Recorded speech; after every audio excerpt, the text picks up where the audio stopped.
Vaadamata meedia valjuhäälsetele väidetele, et USA ja Iraan on üha lähemal rahulepingu sõlmimisele, ilmneb hoopis üha rohkem märke sellest, et Trump valmistub sõja taasalustamiseks Iraani vastu. Eriti täna, 23. mail, jättis Trump isegi oma poja pulma vahele, viidates tähtsatele riigiasjadele. Kuid peamine märk pole isegi selles. Trump kutsus eelmisel päeval kokku erakorralise koosoleku oma kõrgetasemelise riikliku julgeolekumeeskonnaga. Ja see koosolek oli pühendatud just sõjale Iraaniga. Ja nüüd kinnitab agentuur Axios, et Valges Majas valmistutakse siiski massiivseks rünnakuks Iraani vastu.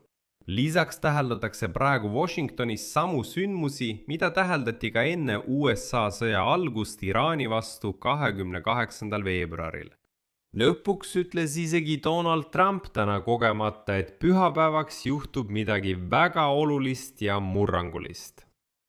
Minu nimi on Aleksei Bitši ja arutame seda teemat koos. Aga enne kui alustame, palun teid, tellige see YouTube'i kanal, pange videole like ja kirjutage selle video alla oma kommentaar. Olen selle eest teile tänulik, sest see aitab väga palju sisu YouTube'is levitada. Lisaks telligi minu Telegrami kanal Bitši News, mille link on selle video kirjelduses. Niisiis, eelmisel päeval kutsus USA president Donald Trump taas kokku kohtumise oma kõrgetasemelise riikliku julgeolekumeeskonnaga, mis oli pühendatud sõjale Iraaniga. Allikate sõnul kaalub Trump tõsiselt võimalust anda Iraanile uusi lööke, kui viimasel hetkel läbirääkimistes läbimurret ei toimu. Trumpi kohtumine meeskonnaga toimus just sel ajal, kui Pakistani armee juht feldmarssal Asim Munir suundus Teherani, ilmselt viimases katses dialoogi luua ja sõja taaspuhkemist ära hoida. Siin märgin, et Asim Munir on nii Donald Trumpi kui ka Iraani islami revolutsiooni kaardiväe lemmik. See on tõesti see vahendaja, kes suudab suhelda mõlema poolega täpselt ühtemoodi. Ja reedel saabus Teheraniga delegatsioon Katarist, et toetada vahenduspüüdlusi. Juba laupäeval kohtus Munir kindral Ahmad Wahidiga. See on Iraani islami revolutsiooni kaardiväe korpuse ülem ja üks võtmetähtsusega otsustajaid Iraanis. Kuid iraanlased jäävad endale kindlaks ega soovi järeleandmisi teha ning Asim Muniri juurde tuleme veel tagasi. Aga siin peitubki peamine intriig. Mõni tund pärast Trumpi reedest kohtumist oma meeskonnaga teatas Valge Maja järsult Donald Trumpi nädalavahetuse ajakava muutumisest. Näiteks teatas Trump, et ta ei osale oma poja Don Noorema pulmas. Sel nädalavahetusel, ja nüüd tsiteerin Trumpi. Kuigi ma väga tahtsin olla oma poja Don Noorema ja uue Trumpi perekonna liikme, tema tulevase naise Bettinaga, siis valitsusasjadega seotud asjaolud ja minu armastus USA vastu ei luba mul seda teha. Ma pean oluliseks jääda Washingtoni, Valgesse Majja, selle tähtsa perioodi jooksul. Just selle taustal teatavad allikad, et viimastel päevadel on Trump üha enam pettunud Iraaniga peetavates läbirääkimistes. Teisipäeval ütles ta Iisraeli peaministrile Benjamin Netanyahule, et tahab diplomaatiale veel ühe võimaluse anda. Kuid juba neljapäeva õhtuks kaldus ta hoopis siiski andma käsu löögi andmiseks. Valges Majas vihjatakse, et Trump mõistab, et läbirääkimised on ummikusse jooksnud ning seetõttu pidas ta võimalikuks otsustava suure sõjalise operatsiooni läbiviimist, pärast mida ta saaks kuulutada võitu ja lõpetada sõja. Jah, okei, kõike ei saavutatud, aga nagu mingilgi heal noodil. Selles osas president Trump laupäeval oma läbirääkijate Steve Witkoffi ja Jared Kushleriga, et arutada Iraani viimaste ettepanekut.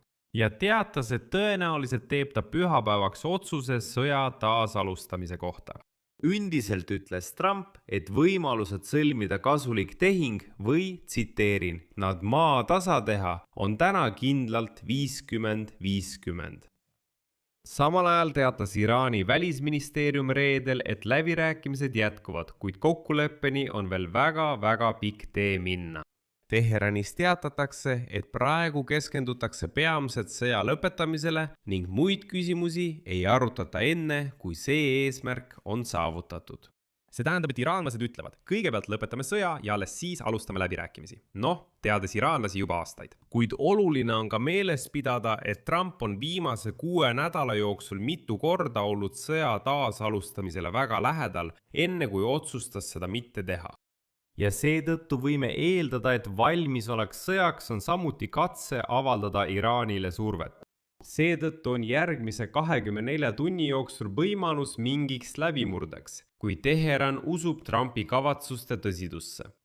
Siiski teatab Axios, et Trump kaldub ilmselt siiski sõjalistele meetmetele, kui läbirääkimiste käigus ei juhtu midagi ootamatut. Ja siin on märgid, mis viitavad siiski sõja uue faasi lähenemisele. Pakistani feldmarssal Asim Munir, keda me juba mainisime, ma ütlesin, et me tuleme tema juurde tagasi, lahkus täna Teheranist ilma igasuguse kokkuleppeta. Kuid Pakistan teatas, tsiteerin, lootust andvast edasiminekust lõpliku vastastikuse mõistmise saavutamise suunas. Ja siin ongi võtmesõnaks vastastikune mõistmine. Siin tuleb mõista, millest Pakistan üldse räägib. Pakistani läbirääkijate andmetel on Iraan ja USA jõudmas lõppjärku läbirääkimistes vastastikuse mõistmise memorandumi üle, mis lõpetab sõja, kuid ei lahenda ühtegi vaidlusalust küsimust.